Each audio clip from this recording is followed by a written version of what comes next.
আকাশে ঝুলে থাকা একটি সরু দড়ি, মাটি থেকে উচ্চতা প্রায় 20 মিটার। একটু ভুল মানেই বড় দুর্ঘটনা।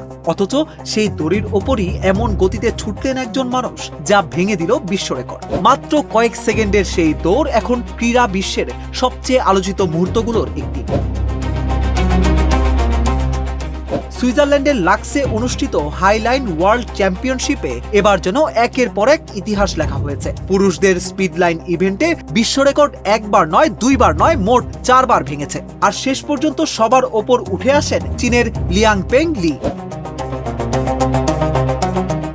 60 মিটার দীর্ঘ একটি দড়ির ওপর অবিশ্বাস্য গতিতে দৌড় শেষ করেন মাত্র 23.5 সেকেন্ডে। ঘন্টায় প্রায় 9.37 কিলোমিটার গতিতে দৌড়ে গড়েন নতুন বিশ্ব রেকর্ড এবং জিতে নেন নিজের ক্যারিয়ারের প্রথম বিশ্ব শিরোপা।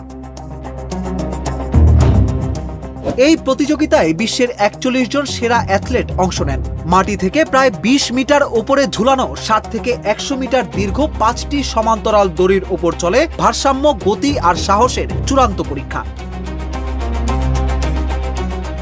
অন্য ইভেন্টগুলোতেও ছিল দারুণ লড়াই। পুরুষদের ফ্রিস্টাইল বিভাগে জার্মানির সেবাস্টিয়ান এগার প্রথমবারের মতো বিশ্ব চ্যাম্পিয়ন হন। জয়ের পর তিনি বলেন, প্রথমবার পঞ্চম হয়েছিলাম, দ্বিতীয়বার চতুর্থ, এবার চ্যাম্পিয়ন হলাম।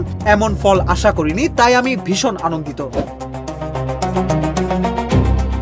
নারীদের বিভাগে আধিপত্য দেখিয়েছেন জার্মানির সিসিলিয়া স্টক। তিনি স্পিড, ফ্রিস্টাইল এবং কম্বাইন্ড 3টি বিভাগেই বিশ্ব শিরোপা জিতেছেন। নিজের পারফরমেন্স নিয়ে তিনি বলেন, শুরুর দিকে আমি কিছুটা নার্ভাস ছিলাম। প্রথম কয়েকটি কম্বিনেশন শেষ করতে পারিনি, কিন্তু পরে পরিস্থিতি বদলে যায়। শেষ পর্যন্ত আমি আমার সেরা ট্রিকটি করতে পেরেছি, আর এভাবেই জয় পাওয়ায় আমি ভীষণ খুশি।